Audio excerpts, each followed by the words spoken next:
दिल दहला देने और रोंगटे खड़े कर देने वाली इस खौफनाक कहानी का आरंभ दरअसल एक रोमांटिक ट्रेजेडी से हुआ था। वो रोमांटिक ट्रेजेडी न हुई होती तो घटनाओं ने वो भयानक और दर्दनाक मोड़ न लिया होता जिन्होंने विशाल की ज़िंदगी को एक अजीबोगरीब राह पर लाकर छोड़ दिया था। उनका छोटा सा और सुखी घर था जहाँ वो अपनी माँ के साथ मज़े से रहता था। खुशहाली थी, बेफिक्री थी और शांति थी। फिर न जाने क्या हुआ था कि एक सुबह विशाल के पापा काम से गए थे और फिर लौटकर ही नहीं आए थे। विशाल ने रो रो कर आँखें सुजा ली थी। फिर घर में फाके होने लगे थे। माँ ने रोटी पकानी छोड़ दी थी, जो विशाल को उसके पापा के बारे में भी कुछ नहीं बताया करती थी। वो पूछता था तो जवाब में रोने लगती थी। फिर एक दिन खूब तमाशा हुआ। पुतली लाल दूध वाला, जो कभी उनके घर दूध देने आया करता था, खूब बन ठनकर उनके घर आया। उसके साथ और लोग भी आए। विशाल की माँ ने नए कपड़े पहने थे, विशाल को भी पहनाए थे। फिर हल्का फुल्का नाश्ता पानी हुआ था, जो विशाल को बहुत अच्छा लगा था क्योंकि वो 2 दिन से भूखा था। फिर उसे पार्वती मौसी अपने साथ अपने घर ले गई थी। दूसरे दिन पुतली लाल पड़ोस की पारो मौसी के यहाँ पहुँचा था। वो दीदी शीला इसे याद कर रही है। हाँ हाँ, ले जाओ पुतली लाल, पारो मौसी ने जवाब दिया था। आओ विशु, तुम्हारी माँ तुम्हें बुला रही है, पुतली लाल बोला था। कहाँ है वो? मेरे घर में, पुतली लाल ने जवाब दिया। अरे क्या कह रहे हो पुतली लाल? मेरी माँ तुम्हारे घर में क्या कर रही है? पुतली लाल ने कोई जवाब नहीं दिया था। वो पुतली लाल के घर पहुंच गए। नए कपड़ों में अपनी माँ विशाल को बहुत अच्छी लगी है। उसकी माँ ने उसे मिठाई खाने को दी थी। तब उसे पता चला था, उसकी माँ ने ही बताया था कि अब वो पुतली लाल को पुतली लाल ना कहा करे, अब वो उसका बाप है। उसकी माँ ने पुतली लाल से शादी कर ली थी। विशाल को पुतली लाल फूटी आँख न सुहाता था। वो उसे पापा तो क्या कहता, उसने पुतली लाल की दुर्गत बनाकर रख दी थी। वो हर तरह से उसे परेशान करता रहता था। दिवाली की रात को विशु ने भैंस की दुम पर पटाखे बांध दिए और जब दूर बैठे तो तब विशाल ने पटाखों की लड़ी में आग लगा दी थी। भैंस ने पुतली लाल को उठा कर पटका था और शीला 1 महीने तक उसके बदन पर हल्दी चूना बांधती रही थी। खैर, वक्त बढ़ता गया। भगवान ने पहले विशाल को एक बहन दी, फिर भाई और फिर दूसरी बहन और दूसरा भाई दिया। तब पुतली लाल ने भी कल पुर्जे निकालने शुरू कर दिए और विशाल के पर कतरे गए थे। मार कर पुतली लाल ने उसके पुर्जे ख़राब कर दिए थे। वो सारे काम करता था, भैंसों को नहाने ले जाता, गोबर समेटता, घर की सफाई करता, बच्चों को संभालता। जिस काम में ज़रा सी भी देरी बरतता, उतने ही सख्त मार उसे खानी पड़ती थी। उसकी माँ उसे बचाने आती तो पुतली लाल उसे भी ढूंढ कर रख देता था। उसका पूरा बदन नीला पीला हुआ पड़ा था। पुतली लाल तो अब उसे पीटने के बहाने तलाश करता रहता था। कोई बहाना नहीं मिलता था तो यूं ही उसकी खाल उधेड़ना शुरू कर देता था। खैर, जो जिक्र हो रहा था एक रोमांटिक ट्रेजेडी का, तो वो घटना कुछ यूं घटी थी। राजकुमार वर्मा उर्फ पप्पू भैया बड़ा रंगीला, सजीला और बाम्बा का जवान था।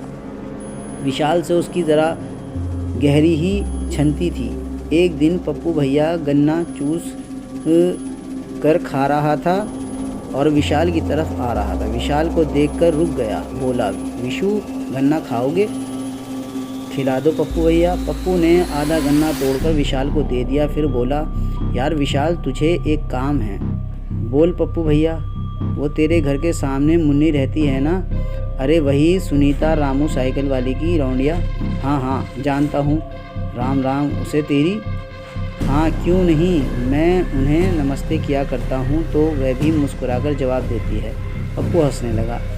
जिंदाबाद भाई, अपना विशु ग्रेट है। क्या काम था पप्पू भैया? कोई ख़ास नहीं, उसे ज़रा हमारी भी नमस्ते कह देना, बस। विशाल ने हैरत से पूछा। बस? पप्पू हंसा और वो जवाब दे वो आकर हमसे बता देना। ठीक है, विशाल ने जवाब दिया और पप्पू ने जेब से 10 का नोट निकालकर उसे थमा दिया। ले ऐश कर जाकर। 10 रुपये पूरा 10 का नोट। विशाल हैरत से आंखें फाड़ने नोट को देखने लगा। पप्पू आगे बढ़ गया। वो घर गया था और थोड़ा बहुत काम निपटाकर रामलाल के घर पहुंच गया था, जिसकी मेरठ के खैर नगर बाज़ार में नई साइकिलें बेचने की, पुरानी को मरम्मत करने की अच्छी खासी दुकान थी। आखिर पप्पू भैया के 10 रुपये भी तो हलाल करने थे। रामलाल कभी रामू पहलवान के नाम से अखाड़े में ठोकर पहलवानी भी किया करते थे।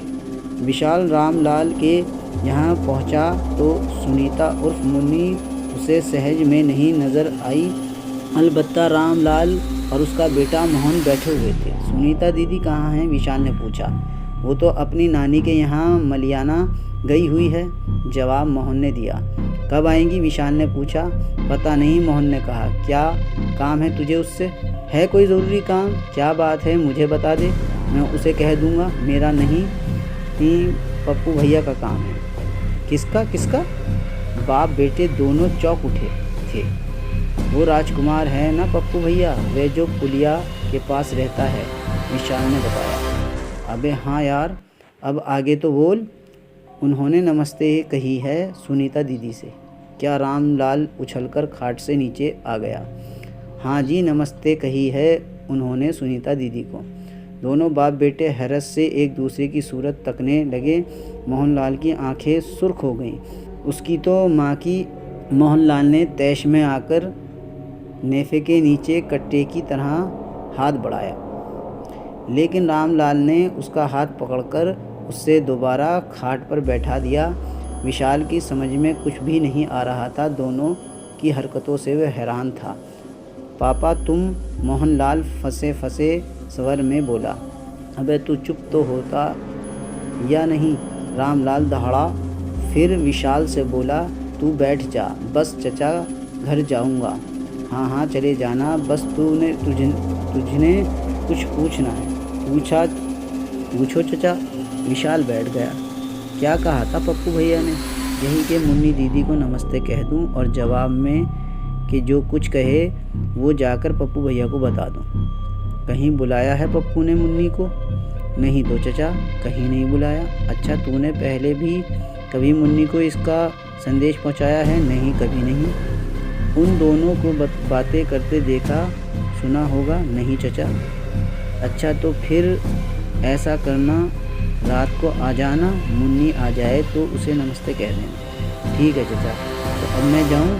हाँ जा, लेकिन देख किसी को ये बात बताना नहीं है। बिल्कुल नहीं बताऊंगा, विशाल ने कहा और बाहर निकल आया। लेकिन उसकी समझ में नहीं आ रहा था कि चक्कर क्या है। रात को उसके घर मोमबत्ती नहीं थी, तभी लाइट का फ्यूज़ उड़ गया। पुतली लाल ने उसे पैसे देते हुए कहा, चल बे विशु, 2 मोमबत्तियाँ लेकर आ। वो पैसे लेकर चल पड़ा। चलते हुए उसे पप्पू भाई और मुन्नी का ख्याल आ गया। उसने सोचा 2 मिनट की ही तो बात थी। रामलाल का घर दूर नहीं कितना था। वो मोमबत्ती खरीद रहा था कि मोहनलाल पहुंच गया। विशु, उसने पुकारा। जी भाई साहब। मुन्नी आ गई है, मोहन बोला। मैं खुद ही आने वाला था भाई साहब। विशु ने मोमबत्ती लेकर जेब में रखी और मोहनलाल के साथ चल पड़ा। दुकानदार को पैसे देकर, सुन, रास्ते में मोहन बोला, जी मुन्नी को ये मत बताना कि तूने ये सब हमें बता दिया है। अगर तूने बता दिया तो काट कर डाल दूंगा, समझ गया? जी समझ गया, विशु सहम कर बोला। फिर मोहनलाल दरवाजे पर ही रुक गया और उसने विशाल को अंदर भेज दिया। विशाल अंदर दाखिल हो गया।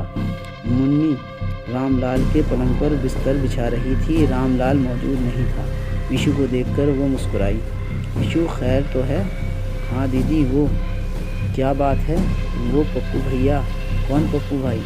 वो जो सनातन त्यागी निकल के घर के सामने रहते हैं, पुलिया के पास, वही। हाँ तो फिर? सुनीता उर्फ मुन्नी का चेहरा बिगड़ गया। उन्होंने जी नमस्ते कहा है, विशाल हड़बड़ाकर बोला। किसे? तुम्हें दीदी और किसे? क्यों, मैं क्या उसकी अम्मा की बहन लगती हूँ जो मुझे नमस्ते कह रहा था? पता नहीं दीदी, पर उसने ये कहा था कि मैं तुम जो भी जवाब दो जाकर उसे बता दो। विशाल ने पूरी मासूम गंभीरता से जवाब दिया। तो उसे कहना मेरे भाई की अम्मा अपनी अम्मा को रोज़ सवेरे नमस्ते कहा करे, बहन को नमस्ते करे। वो उस मुस्टंडे को आशीर्वाद देंगी और उसे ये भी कह देना कि बहुत हो लिया, अब पापा को उसकी झूठी हरकतों के बारे में बताना ही पड़ेगा। मैं तो बदनामी के डर से चुप रही। मुन्नी बदनामी के डर से बहुत बिगड़ गई थी।